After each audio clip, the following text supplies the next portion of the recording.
కాదని. రైట్. ప్రసాద్ గారు మీరు చెప్పండి, ఈరోజు పులివెందులలో ఇది వైసీపీకి కంచుకోటగా ఉంది 30 ఏళ్లుగా. బట్ ఇప్పుడు ఉప ఎన్నికలు వచ్చిన తర్వాత కూటమి ప్రభుత్వం ఘన విజయం సాధించిన నేపథ్యంలో ఇవాళ సీఎం చంద్రబాబు అంటున్నారు, ప్రజాస్వామ్యబద్ధంగా జరిగాయి, 30 ఏళ్ల తర్వాత చరిత్రను తిరగరాసాము, మరి ఓటర్లు కూడా స్వేచ్ఛగా తమ ఓటు హక్కును వినియోగించుకున్నారు అని చెప్తూ ఉన్నారు. మరి జగన్ సొంత ఇలాఖాలో ఆయన ఓడిపోవడాన్ని ఎలా చూడాలంటారు? మరి వైసీపీ యొక్క రాజకీయ భవిష్యత్తు ఎలా ఉండబోతుంది అనుకోవచ్చు?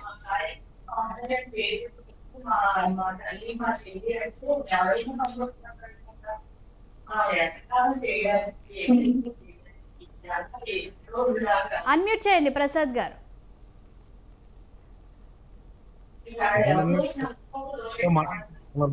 చెప్పండి. ప్రసాద్ గారు వాయిస్ క్లియర్ లేదు. ప్రసాద్ గారు ఓకే. హలో, చెప్పండి. ముందుగా స్వతంత్ర ప్రేక్షకులకు నమస్కారం, అలాగే ప్యానెల్లో ఉన్న మిత్రులకు కూడా నమస్తే అమ్మా. నమస్తే. ఫస్ట్ ఎవర్ టైం ప్రజాస్వామ్యంలో ప్రజలు లేని ప్రజాస్వామ్యం నెలకొల్పినందుకు కంగ్రాచులేషన్స్. రెండోది, ప్రజాస్వామ్యంలో ఎన్నాళ్ళు బట్టి భారత రాజ్యాంగ నిర్మాత మహానుభావుడు అంబేద్కర్ గారి ధర్మం అని మనకి రాజ్యాంగబద్ధంగా కొన్ని హక్కులు వచ్చాయి. ఓటు హక్కు, ఆస్తి హక్కు, ఇలాంటివన్నీ ఎన్నెన్నో ఉన్నాయి, వాక్ స్వాతంత్ర హక్కు ఇలాంటి. వీటితో పాటు మహానుభావుడు రాసిన రాజ్యాంగంలో ఈసారి ఆర్టికల్ సవరణ చేసి ఏ ప్రాంతంలో వాళ్ళు ఓటు అక్కడే వేసుకునే హక్కు కూడా ప్రసాదించమని కొత్త కాన్స్టిట్యూషన్ అమెండ్మెంట్ అయితే కావాలి. తర్వాత ఇది నాకు పులివెందుల అండ్ ఒంటిమిట్టకి సంబంధించిన ఎలక్షనా, జెడ్పీటీసీ లేదంటే జమ్మలమూడికి సంబంధించిన ఎలక్షనా అన్నది ఇంకొక ఆశ్చర్యకరమైన విషయం. తర్వాత రాజకీయ నేపథ్యాల్లో ఒక ముకుటం లేని 32 సంవత్సరాల ప్రస్థానం అందరూ ప్రస్తావిస్తారు, నిజమే, ఏకీభవించారు, ఏకఛత్రాధిపత్యం. 32 ఏళ్ల ప్రస్థానంలో 14 సంవత్సరాలు ముఖ్యమంత్రిగా నాకు తెలిసి చంద్రబాబు నాయుడు గారే ఉన్నారు. అప్పుడు ఒక ట్రాన్స్పరెంట్ ఎలక్షన్స్ ఎందుకు పెట్టలేపారు? ఇదే రాజశేఖర రెడ్డి గారికి ఉమేష్ చంద్ర గారి ఆధ్వర్యంలో గజగజలాడిన ఎలక్షన్ కూడా నేను చూశాను. కానీ అవుట్కమ్ మాత్రం రాజశేఖర రెడ్డి గారు గెలిచిన ఉదంతమే నేను చూస్తాను. ప్రజలు లేని ప్రజాస్వామ్య పరిరక్షణ ఈసారి జరిగినందుకు ధన్యవాదాలు.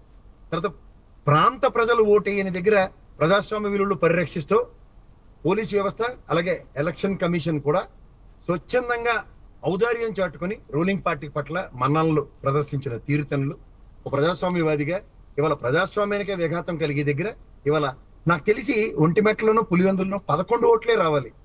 కానీ ఆశ్చర్యకరంగా ఇన్ని ఎక్కువ ఓట్లు 650 ఓట్లు పులివెందుల్లోనూ దగ్గర 6700 ఓట్లు ఎంతో ఒంటిమెట్లను రావడం నాకు చాలా ఆశ్చర్యకరంగా ఉంది. ఎందుకంటే ఫ్రమ్ ద లాస్ట్ 1.5 year నుంచి 11 అనే నెంబర్ చుట్టే గేమింగ్ నడుస్తుంది, ఆఖరికి లెక్కర్ స్కామ్ లో జప్తు చేస్తున్న డబ్బులతో సైతం.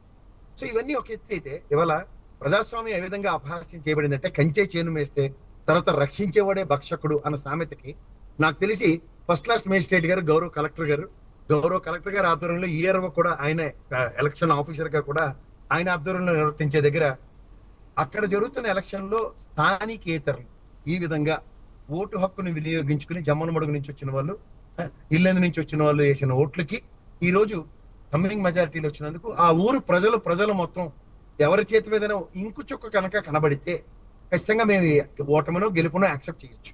ప్రజాస్వామ్యంలో గెలుపోవటం లేవు, అతీతం కాదు. కుప్పంలో గతంలో నేను ఒక విధంగా చెప్పగలను, ఇదే ఎలక్షన్ ప్రజాస్వామ్య పరిరక్షణ జరిగిందా లేదా అనడానికి 2024 ముందు 23వ సంవత్సరంలో అనుకుంటాను, ఇఫ్ ఐఎమ్ నాట్ రాంగ్, జరిగిన 3 ఎమ్మెల్సీలు దగ్గర 114 నియోజకవర్గాలు ప్రభావితం చేసే దగ్గర ఇంక్లూడింగ్ కడపలోనే ఎమ్మెల్సీ తెలుగుదేశం కైవసం చేసుకుంది. ఇక్కడ ప్రజాస్వామ్యం పరిరక్షించబడలే, ప్రజలు న్యాయ నిర్ణేతలు ఇవన్నీ మనం ఆద్యంతం గమనిస్తూ ఉన్నాం. కానీ అక్కడ ప్రజలు ఓటేశారు. ఇందాక ఎవరో ప్యానల్ మిత్రులు మాట్లాడుతూ 7వ క్లాస్ 6వ క్లాసులు చదివిన వాళ్ళు కూడా గ్రాడ్యుయేట్ రిజిస్ట్రేషన్ చేసుకోవాలి, ఫంటాస్టిక్. బట్ అక్కడ ప్రజల వెరిడిక్ట్ అన్నది చాలా ఇంపార్టెంట్. దొంగ ఓట్లు ఇవన్నీ ఎలక్షన్ కమిషన్ ప్రక్షాళించవలసింది. కానీ ఇక్కడ నెక్కచ్చిగా నిలువెత్తున ఆ ప్రాంత ప్రజలే ఓటు వేయలేనిది, అది కూడా గౌరవ కలెక్టర్ గారి ఆధ్వర్యంలోనూ గౌరవ ఎలక్షన్ కమిషన్ ఇంకా ఆశ్చర్యకరమైన విషయం ఏంటంటే ఒక రాష్ట్రానికి కేబినెట్ హోదా కలిగిన మంత్రి గారు, అది కూడా ఒక పక్క నియోజకవర్గం నుంచి వచ్చి ఆయన ఇక్కడ స్థానికేతరుడుగా నాకు తెలిసిన ఎలక్షన్ నియమావళి ప్రకారం 48 గంటల లోపుగా స్థానికేతరులు ఖాళీ చేసి వెళ్ళాలి. బట్ పోలింగ్ బూతుల్లో ఒంటిమెట్టలో వాళ్ళ ఏజెంట్లనే పైశాచికంగా కొట్టిన ఉదంతాలు కళ్ళ ముందు కొట్టినట్టు మనం ప్రజాస్వామ్యంలో ఉన్నామా లేకపోతే ఇంకెక్కడైనా ఉన్నామా లేకపోతే రాక్షస క్రీడలకి తెరలేపిన దగ్గర. కానీ ఈ రోజు దాకా ఒక పులివెందులకి ఒక మచ్చ కింద ఉన్న ఒక ఔన్నత్యాన్ని గమనిస్తే ఏదో రాక్షస రాజకీయం, పులివెందులు శాసించే రాజకీయాలు, ఇలాంటి కథలన్నీ విన్నాం. కానీ ఫస్ట్ టైం పులివెందుల, రాయలసీమ కూడా ఎంత శాంతి కామకులో, ఎందుకంటే తన ఓటు తాను వినియోగించుకోవడానికి అధికారుల కాళ్ళు పట్టుకున్న ఔదార్యం చూసాము. అలాగే అధికారుల్ని బతిమాలతో 2 చేతులతో బతిమాలకుండా ఉదంతాలు చూసాం. తర్వాత సంబంధం లేని ప్రాంతంలో పోలీస్ వ్యవస్థ డిఐజీ గారి ఆధ్వర్యంలో కోయ ప్రవీణి గారు ముఖ్యంగా పులివెందుల ఆఫీస్కి వెళ్ళి ఆఫీసులో అవినాష్ గారిని గరావు చేసిన విధంతం చూసాం. దానికన్నా ముందు అవినాష్ గారి నిర్బంధం చూసాం. దానికన్నా వందలాది మంది మీద బైండ్ ఓవర్ కేసులు, స్థానికేతరులు విచ్చలవిడిగా అక్కడ లోకల్ సామర్థ్యాన్ని ప్రదర్శించి ఎలక్షన్ తనకు అనుగుణంగా మలుచుకున్న విధానం చూసాం.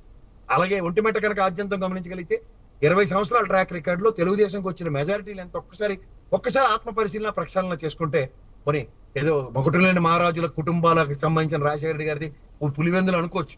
ఒంటిమిట్ట నిన్నగాక మొన్న తెలుగుదేశం నుంచి గెలిచినోడే ఉన్నాడు కదా ఆయన ఎమ్మెల్యే, కూటమి ప్రభుత్వం కన్నా ముందు ఉన్నప్పుడు.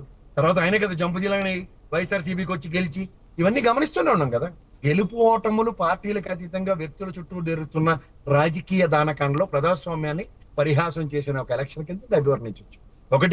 8-9 నెలల నిడువులో జరగబోయే నెక్స్ట్ శాశ్వత పంచాయతీ ఎలక్షన్స్, కార్పొరేట్ ఎలక్షన్స్ ఏవైతే ఉన్నాయో వాటికి వైవిధ్యభరితంగా ఒక జెడ్పీటీసీ, ఒక 2 ప్రాంతాల్లో ఉన్న జెడ్పీటీసీలు ముఖ చిత్రాలు పార్టీలు మారిపోతాయి, మలిచిపోతాయి అన్న దగ్గర ఆద్యంతం గమనించగలిగితే 23 స్థానాలకు పరిమితమైన తెలుగుదేశం కూడా 124 స్థానాలకు బౌన్స్ బ్యాక్ అయిన ఉదంతం చూసుకున్నాం. అలాగే 23 మంది ఎమ్మెల్యేలు లాక్కున్నా సరే the way they bounce back with 151 చూసాం. అలాగే 3 ఎమ్మెల్సీలు గతంలో ఓడిపోయిన తర్వాత పునర్వైభవాన్ని సంతరించుకుని తెలుగుదేశం గెలిచిన ఉదయం కూడా చూసాం. ఏదేమైనా ప్రజల న్యాయ నిర్ణేతల దగ్గర ప్రజలు లేని ప్రజాస్వామ్యం నెలకొల్పిన ఎలక్షన్ కమిషన్ కి జోహార్ అని చెప్పాలి, జై హింద్ అని చెప్పాలి, ఏమని చెప్పాలి నాకైతే అర్థం కావట్లేదు. అంతకన్నా పోలీస్ వ్యవస్థ అండ్ గౌరవ కలెక్టర్ గారు వాళ్ళ సమక్షంలోనే జరిగిన ఒక పైశాచిక ప్రజాస్వామ్య కూనీని కూడా ఒక సాక్షులుగా మిగిలినందుకు చరిత్రలో ఇది ఒక మాయని మచ్చగా ఆయన సంబంధించిన సోషల్ మీడియాలో దాన్ని డిలీట్ చేసుకోవచ్చు గౌరవ కలెక్టర్ గారు. కానీ వాస్తవానికి ప్రజాస్వామ్యం అపహాసం అయింది మాత్రం చరిత్రలో శాశ్వతంగా నిలిచిపోతుంది. ఎంతకన్నా దీంట్లో విశ్లేషించాల్సిందే. రైట్ లక్ష్మణ్ గారు, మీరు చెప్పండి, 30 ఏళ్ళుగా వాళ్ళు ఎందుకు